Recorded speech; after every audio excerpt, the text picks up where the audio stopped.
E aqui Paulo fala para os filipenses entregarem suas angústias para Deus. Todas as suas preocupações geradas pela perseguição que eles estavam sofrendo devem ser entregues diante de Deus. Desta forma, a paz que Deus tem vai habitar seus corações, vai guardar os corações deles e, acima de tudo, vai guardar a mente deles em Cristo Jesus.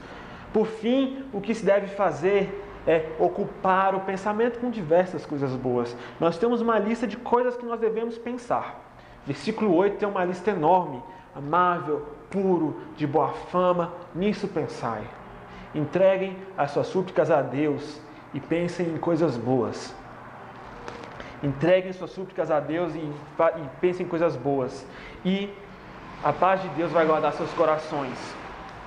Os filipenses devem se concentrar em imitar o exemplo do apóstolo Paulo. Eles aprenderam todas essas coisas quando ele esteve ali presente, evangelizando a igreja. Por isso ele diz tudo o que diz no versículo 9. O que aprendestes, recebestes e vistes em mim, isso imitai. Tudo isso praticai. Imitem o meu exemplo. Coisas que eu ensinei a vocês. A pensar, a orar. Tudo isso, imitem a mim. Um ponto importante de se notar. Bem, podemos pensar então. Vamos pensar bem. Que sorte desses filipenses, né? Eles tiveram o próprio apóstolo Paulo ali, ensinando eles a orar, ensinando a eles a pensar em coisas amáveis, puras, boas, né? E a gente pensa, poxa, mas eles são sortudos. Eles conheceram o próprio apóstolo Paulo, tiveram um cara sentado ali com eles. A gente tem no máximo acesso a algumas cartas que ele escreveu. É injusto. Você pode até cobrar isso de pessoas como eles, mas de mim, eu estou tão distante, 2000 anos depois. É um pouco injusto cobrar que eu faça essas coisas, não é verdade? Bom, irmãos, nós sabemos, não foi Paulo que criou todas essas coisas. Eles aprenderam com o apóstolo Paulo, mas não foi Paulo quem criou. Paulo aprendeu também. Paulo aprendeu do próprio exemplo do Messias, de Jesus. E nós temos esse exemplo aqui, bem pequenininho, capítulo 2, do 5 ao 11. Mas nós também temos os evangelhos, a história da caminhada de Jesus Cristo. Acima de tudo, alguém esteve com Paulo quando ele era jovem. Nós conhecemos a história, Atos dos Apóstolos. Paulo estava com Barnabé, aprendeu muita coisa com Barnabé, mas até mesmo Paulo fala em Gálatas que passou 3 anos aprendendo com o próprio Jesus Cristo. Mas Paulo aprendeu tudo isso com Deus, diante de Deus, e ele fala que o importante é imitar o Messias, e a gente pode imitar o Messias hoje. Nós podemos imitar Jesus Cristo hoje. Nós temos acesso a esse amplo conhecimento, nós temos esses evangelhos, as cartas, tudo isso a gente pode ver, conhecer mais sobre Jesus e imitá-lo. Nós temos acesso a tudo isso hoje. E um ponto importante a se notar no meio de tudo isso, quando se fala sobre imitação, é que a vida cristã é uma vida de imitar o outro. É uma vida que eu olho para alguém e peço, eu tenho que imitar eles. E Paulo nos convida a imitá-lo. Paulo fala, imitem a mim. É uma vida de mímica. Vocês já fizeram mímica? Que alguém faz, você tem que copiar a pessoa e tal, né? É uma vida de mímica. Você vai fazer igualzinho você aprendeu. O chefinho mandou mesmo, sabe? Brincadeira de criança. E vocês têm que fazer todas essas coisas. Isso nos ensina algo muito importante sobre o cristianismo. Que devemos estar cercados de pessoas que imitam Jesus Cristo. O importante é estarmos cercados, termos o máximo de pessoas possíveis ao nosso redor, que imitam o exemplo de Cristo Jesus, que vivem uma vida que tem o mesmo sentimento que Jesus Cristo teve. Como nós podemos ter uma vida cristã saudável, bem-sucedida, perto de pessoas que são como Jesus, que têm o mesmo sentimento que Cristo Jesus teve. É isso que nós devemos fazer. Eles tiveram Paulo para imitar, eles têm o exemplo de Paulo. Paulo teve o exemplo de Jesus Cristo. Nós podemos ter o exemplo de várias outras pessoas. O importante é estarmos rodeados, estarmos cercados de várias pessoas. Nós podemos pensar, o apóstolo Paulo passou uns 3 anos ali na Arábia, que a gente vê em Gálatas. Será que ele esteve com Jesus? Grande dúvida. Nós não temos tanta certeza. Talvez. Mas o importante é, em Romanos capítulo 1, vocês não precisam abrir, depois vocês verificam em casa. Versículo 11 e 12, Paulo fala que tem um desejo de ser abençoado por crentes comuns, os romanos. Eu quero estar aí no meio de vocês, porque vocês têm algo para me abençoar. Existe algo que eu posso pegar, aprender com todos vocês. Era um apóstolo, um homem de Deus, escreveu livros que são Bíblia hoje. Mas ele fala, vocês vão me abençoar. Eu vou abençoar vocês? Claro, mas vocês têm algo para me abençoar. Até mesmo o crente mais simples tem algo para abençoar o crente mais experiente, que conhece mais a Bíblia. E é até um perigo que aqueles que estão, como eu, Genilson, Leone, Valderico, Beto e tantos outros que estudam teologia, a gente tem que aprender que até o crente mais simples tem algo a ensinar. E a gente não deve se acovardar achando que eu não tenho nada a acrescentar à vida cristã dos outros. Até mesmo o apóstolo Paulo falou, vocês crentes de Roma, têm algo que eu posso aprender com vocês e eu posso ser abençoado por vocês. Ou seja, estar dentro da igreja, deste ambiente da igreja local é extremamente importante. É lá que nós aprendemos essas virtudes. É dentro da igreja local que nós aprendemos todas essas coisas. Que nós aprendemos a ser um verdadeiro cristão. Não existe vida cristã fora da igreja. O discipulado, se tornar um verdadeiro discípulo de Cristo Jesus, só é possível dentro de uma igreja. O serviço que você vai fazer, o servir aos outros é importante, e você pode servir até mesmo fora da igreja. Mas o serviço só vai ser completo, só vai ser barrinha 100% download, como a gente faz download de filme, de música, só vai dar 100% se você fizer isso dentro da igreja. Fora da igreja, você não tem como ser discipulado. E você não pode discipular outras pessoas, e você não pode servir outras pessoas. O ambiente de igreja é extremamente importante para a vida cristã saudável, para uma vida cristã que tem crescimento. Nós devemos estar dentro da igreja, não fora. O que aprendestes, recebestes, ouvistes e vistes em mim, tudo isso praticai. Somente iremos imitar o povo de Deus e aprender com o povo de Deus dentro da igreja. E somente poderemos ser bênção às nações, como prometido a Abraão, lá em Gênesis capítulo 15, se nós estivermos com o povo de Deus. Não é uma pessoa que vai ser bênção, é o povo de Deus que vai ser bênção para as nações, por meio de Jesus Cristo. Do capítulo 4. Se vocês repararam, irmãos, Paulo nos ensina a orar. Fala, orem, e a paz de Deus estará no vosso coração. E logo depois ele fala, pratiquem todas essas coisas, imitem o meu exemplo, e o Deus de paz estará convosco. A primeira promessa era a paz de Deus. A próxima promessa é o Deus da paz. É algo muito maior, muito mais pleno que está sendo prometido aqui. Não é apenas a paz de Deus, é o próprio Deus que está sendo prometido.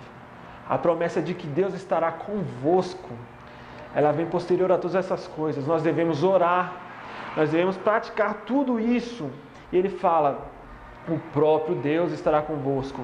Emmanuel, Jesus Cristo Emmanuel, o Espírito Santo estará dentro de vós. Emmanuel, Deus conosco, se faz presente em vocês. E o Deus que tem toda a paz, no meio da perseguição, no meio da luta, quando o exército romano entra na sua casa e toma vocês e faz o mal a vocês, saibam, o Deus de paz estará convosco.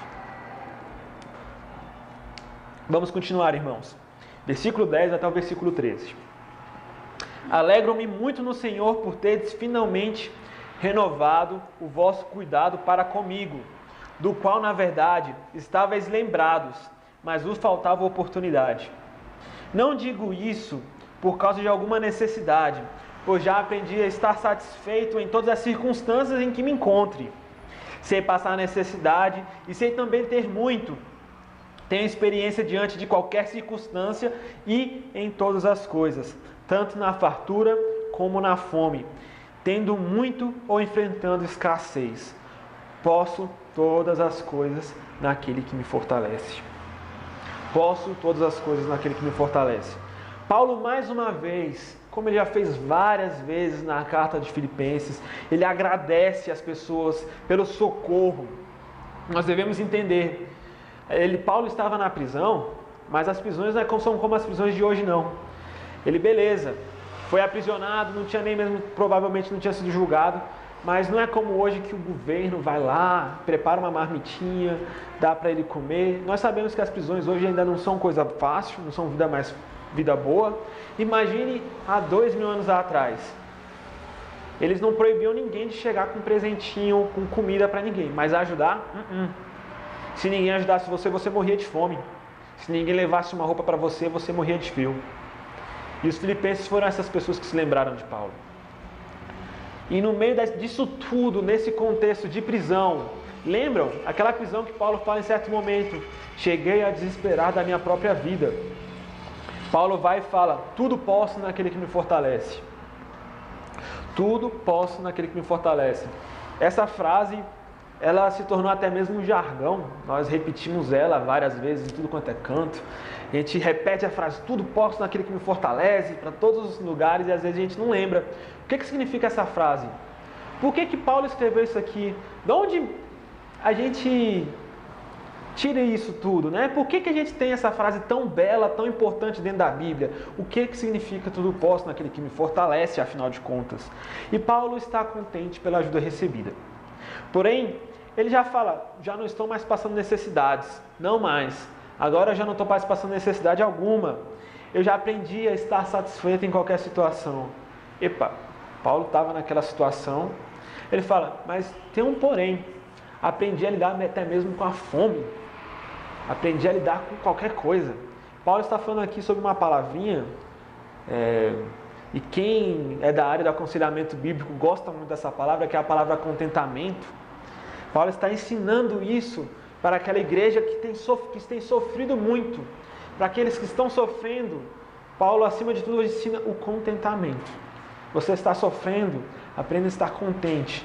Algumas versões vão trazer a palavra satisfeito aí na sua Bíblia. Vocês podem verificar se está escrito satisfeito na Bíblia de vocês. Estar com satisfação, estar contente. É isso que Paulo vem ensinar. Mas algumas traduções também vão trazer uma palavra muito interessante. A minha não traz, mas algumas eu sei de vocês podem trazer. Vai trazer a palavra segredo. Aprendi o segredo de sobreviver em todas essas situações. Quer seja na fome, quer seja na escassez, quer seja tendo muita abundância, tendo muita fartura. Aprendi a lidar com todas essas situações. Aprendi o segredo do contentamento. Aprendi algo muito essencial. E que segredo é esse? O segredo é dependência. Paulo aprendeu que o segredo é daquela situação e de alguma forma ele vai ser glorificado. De alguma forma o Senhor quer ou que você aprenda, ou que você abençoe alguém, ou Ele simplesmente quer que você esteja naquele momento, naquele local, e nós não podemos entender os mistérios de Deus. Muitas vezes nós não entendemos as coisas, e a gente quer entender, né? E acho que esse é o grande erro. Por que eu estou passando por isso tudo? Por que logo eu estou sofrendo isso? O erro que nós passamos. Eu sou tão fiel, eu sou tão bom ao Senhor. Por que essas coisas aconteceram a mim? O segredo é contentamento. Não é tentar descobrir o mistério. É estar contente e saber que há o Senhor que te colocou ali e que acima de tudo, a mão dele te sustenta. É saber que tudo posso naquele que me fortalece. Que é o meu Deus. É aquele que cuida de mim, que cuida da minha história. E eu não cuido de mim, quem cuida de mim é Ele. E eu tenho que me entregar a Ele. Não sou eu, é Ele. É confiar na fidelidade de Deus. E nos momentos difíceis, o que a gente deve fazer? Orar, imitar pessoas, né? Imitar o próprio Jesus Cristo e estar contente. Saber que Deus está conosco. Que Deus nos colocou nessa situação e que de alguma forma a gente tem que permanecer ali. E quando for vontade dEle, Ele vai tirar a gente dali. Ele vai tirar a gente desse. Nós devemos ter consciência disso tudo. O ponto é, temos consciência da presença de Deus em nossas vidas. Nós devemos ter consciência de que Deus está presente com a gente, não somente quando você está na igreja no domingo à noite, mas quando você está no trabalho na segunda-feira de manhã, quando você está no ônibus lotado, no BRT, voltando para casa, quando você está lavando louça, quando você está querendo dormir e tem que lavar a área porque o cachorro fez aquela bagunça terrível. É ter consciência de que de alguma forma Deus quer que você faça isso.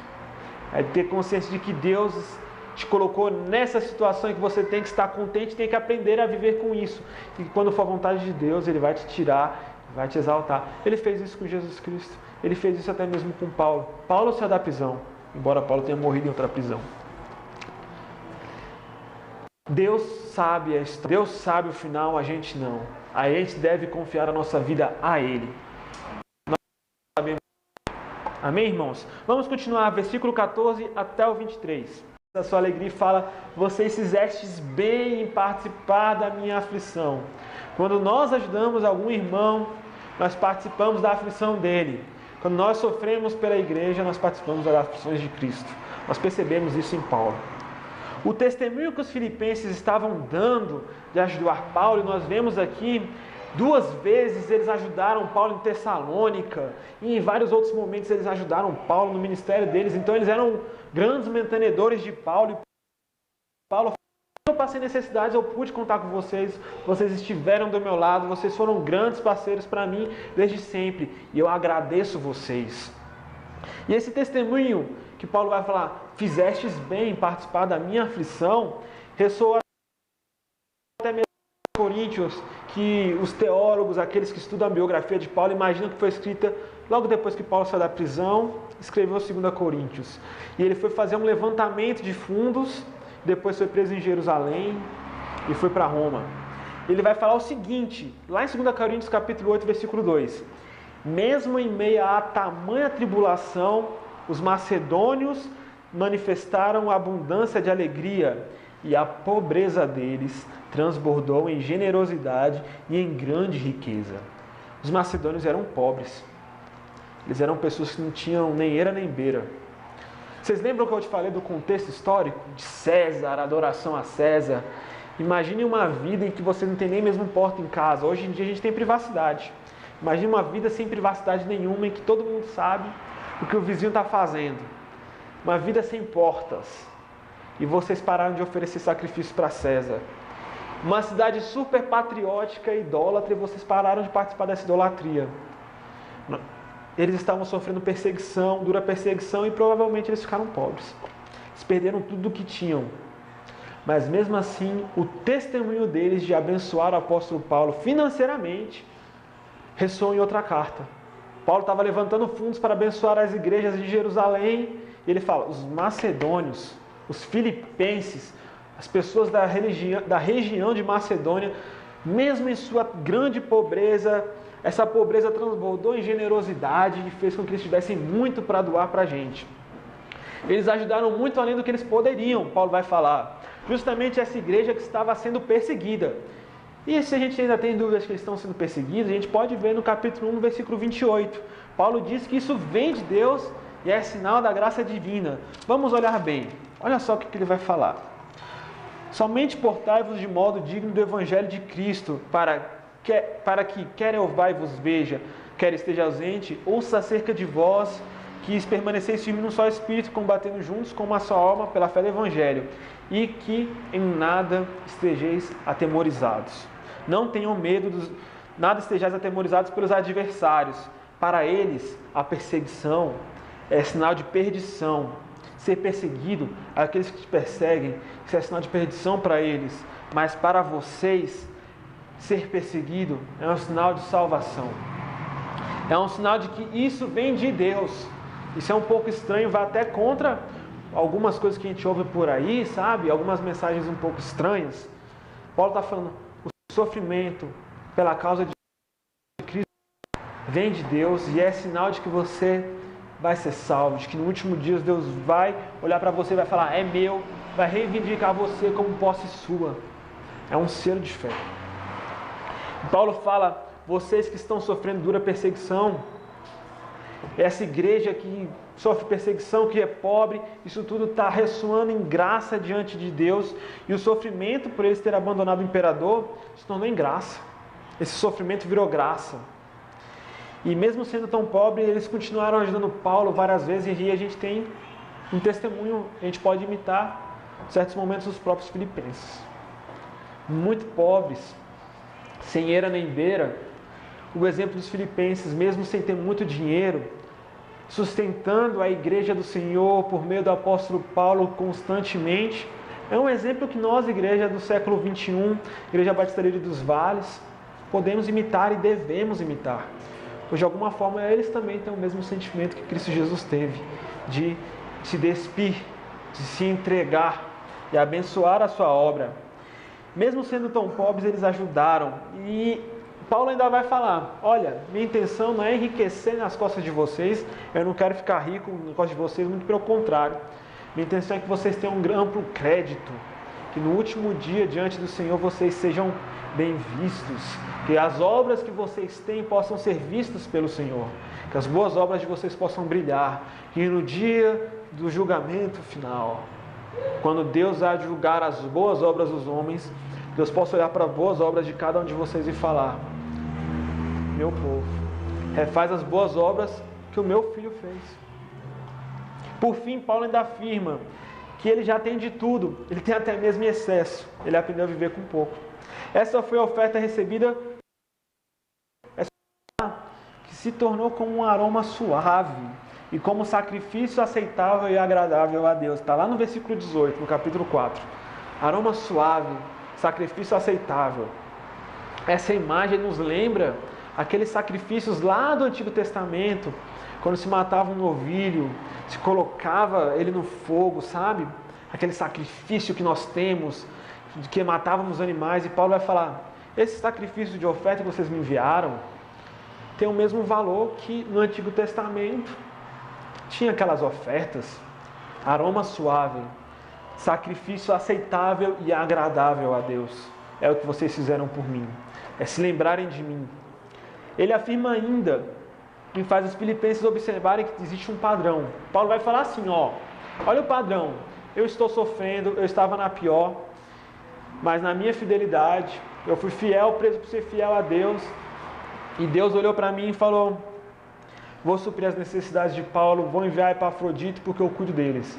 Paulo está falando assim, o meu Deus suprirá todas as vossas necessidades. Paulo está falando, existe um padrão. Deus vai suprir as necessidades deles também. Nós não sabemos como. Mas Deus observa quando os sacrifícios de aroma suave. Às vezes a gente tem medo de falar por causa da teologia da prosperidade. Às vezes a gente tem medo de falar que Deus vê essas coisas, que Deus se alegra dessas coisas e que Deus lembra. E o que Paulo está falando aqui, o meu Deus suprirá todas as vossas necessidades. Vocês que estão sofrendo, estão passando por pouco, Deus está olhando, Deus está vendo. Deus se lembra, segundo a sua riqueza na glória em Cristo Jesus. Então, às vezes a gente tem medo de falar essas coisas porque tem gente que abusa dessa mensagem. Mas a gente não tem que ter medo. A gente tem que ter equilíbrio. Deus supre as necessidades daqueles que estão passando por dificuldades. Mesmo que em certos momentos nós estivermos passando por dificuldades, a gente tem que ter contentamento. Deus também olha quando você faz alguma coisa.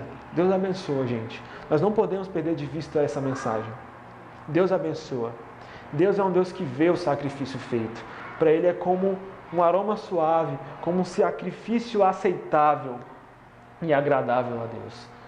Paulo termina falando isso. Essa oferta que vocês fizeram, levantando dinheiro, tendo tão pouco, agora eu tenho até em excesso. Deus vê. Deus não é um Deus cego. Deus não é um Deus distante. Deus está próximo. Lembra? O Deus da paz estará convosco. A gente não pode ter medo de falar essas coisas. Existem aqueles que abusam dessa mensagem? Existem. Mas a gente não pode ter medo disso. Amém, irmãos? E dessa forma, Paulo vai finalizar sua carta. Após uma oração, vai cumprimentar o pessoal, vai mandar uns abraços. Todo mundo aqui está cumprimentando, mandando abraço. E Paulo finaliza a carta dele. E nós estamos finalizando a nossa jornada por Filipenses. Nós estamos finalizando todo esse caminho longo que nós percorremos durante 8 domingos, em que nós podemos nos aprofundar ao coração do próprio apóstolo. E nós vamos estudar a Bíblia, e aí é um dos segredos dos pregadores. A gente tem que observar, a gente tem que fazer algumas perguntas. O que ele escreveu? Por que ele escreveu? Qual o contexto histórico? Por que ele escreveu essas coisas para essas pessoas? Todas essas coisas a gente viu aqui durante 8 domingos, mas existe uma perguntinha que a gente tem que se fazer também. Não é só os porquês ele fez isso, qual o contexto histórico deles lá em Filipe, de Paulo ali, por que a gente tem que tentar descobrir isso ao máximo para tirar o máximo de lições possíveis. A pergunta mais importante a ser feita é: no que o apóstolo Paulo desejava que os filipenses se transformassem após receberem essa carta? Qual a transformação desejada? Da mesma forma, essa carta sobreviveu 2000 anos, está em nossas Bíblias hoje, e a gente deve se perguntar: qual a transformação desejada em nossas vidas? O que eu devo mudar depois de ler Filipenses aqui na igreja? O que tem que ser transformado em mim? Essa é a principal pergunta que nós devemos fazer. O que tinha que ser transformado neles lá? O que tem que ser transformado aqui no meu coração? O que tem que ser transformado em você que está aí hoje? O que tem que mudar? Nós podemos pontuar algumas coisas.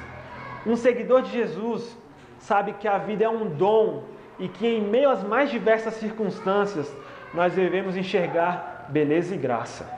Seja na fartura, seja na adversidade, nós devemos enxergar beleza e graça. Qualquer que seja a nossa situação financeira ou familiar também, devemos enxergar a graça divina ali. Deus nos colocou aqui por algum motivo. Todo o sofrimento causado por ser fiel ao Messias, ser fiel a Jesus Cristo, é uma forma de participar da própria vida de Jesus. E isso nós vemos mais lá no capítulo 2. Isso é participar das aflições de Cristo Jesus. Tomar as aflições de Cristo como nossas aflições. É participar da história de Jesus. A história de Jesus não acabou com ele elevado aos céus lá em Atos capítulo 1. A história de Jesus continua por meio da sua igreja. É até um jargão muito conhecido, é Atos 29 mesmo. Nós estamos continuando a história da igreja, a história de como o Espírito Santo tem levado o Evangelho. A história de Cristo continua por meio de nós. As nossas vidas devem ser uma vida de mímica, de reencenação da vida de Jesus Cristo. E nós devemos nos esforçar para termos os mesmos sentimentos. Nós devemos buscar isso em oração. Nós devemos imitar pessoas para que nós tenhamos o mesmo sentimento de Cristo Jesus. Para que nós possamos nos despir, sendo que nós poderíamos considerar que nós tínhamos muito, entregar tudo isso, deixar essas coisas de lado. Eu não sou importante. O importante é me esvaziar e servir ao outro. Outras coisas importantes é percebermos que conhecer a Jesus significa ter uma transformação profunda no nosso viver cotidiano, na nossa vida. Nós somos profundamente transformados por Jesus Cristo. O Evangelho não é uma mensagem a ser ouvida e falar: eu acredito nisso, é verdade, e no outro dia as coisas param por aí. O Evangelho transforma. A nossa vida tem que ser transformada.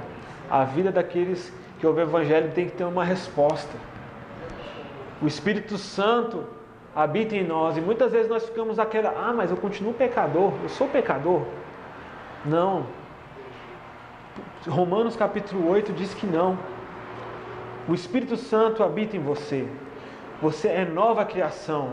Você deve se vestir de Jesus Cristo. Você deve ter uma nova vida, um novo caminhar. Efésios 2 vai falar que nós não fomos salvos por causa das nossas boas obras, mas fomos salvos para ter boas obras. Para boas obras e podemos brilhar no mundo. Essa transformação que nós devemos ter é imitar o próprio Jesus e devemos ter esse mesmo sentimento. E como é que nós podemos ter? Qual a forma mais fácil de termos esse sentimento de Cristo Jesus? É nos doarmos ao próximo. A grande mensagem que nós temos aqui até o final é: vamos nos doar aos outros. Vamos entregar a nossa vida pelo outro, para abençoar a próximo. Não é buscar o nosso próprio bem-estar, é buscar o bem-estar do outro. Essa é a grande mensagem. E todas as vezes que vocês perceberem, eu estou sendo egoísta, eu estou buscando o meu bem-estar, lembre-se de Jesus Cristo, Ele não buscou seu bem-estar. A mensagem do Evangelho é uma mensagem de que eu não me preocupo mais comigo mesmo. Observemos o exemplo de Timóteo. Nós devemos nos entregarmos e buscarmos o bem-estar dos outros, principalmente daqueles que são do povo de Deus. É buscar o interesse do outro, não o seu. Essa é a grande mensagem. Todas essas coisas são algumas das várias. Nós poderíamos continuar citando vários e vários exemplos de coisas que devem ser transformadas em nossa vida por causa da leitura desta carta. Não é somente sobre isso que eu queria falar. Acima de tudo, nós devemos nos esvaziar, buscar os interesses dos outros, buscarmos abençoar os outros, buscarmos o interesse dos outros. O melhor lugar para isso acontecer é dentro do povo de Deus, dentro da igreja. Então nós devemos nos engajar na igreja. Nós devemos sentar com pessoas. Nós devemos ensinar pessoas. Nós devemos chorar com pessoas. Nós devemos orar por pessoas. Nós devemos exortar, falar, cara, tá errado. Para, não é desse jeito. Olha Jesus Cristo. Jesus Cristo faria desse jeito. Nós devemos fazer isso. A gente tem que se doar. Essa é a grande mensagem. Esse é o segredo da vida cristã. É se doar. E é isso que nós estamos sendo chamados, convocados hoje. É uma mensagem que às vezes pode ser difícil. Sim, às vezes a gente falha nisso. E toda vez que a gente falha, a gente tem que ficar se lembrando, cara, eu não estou me doando.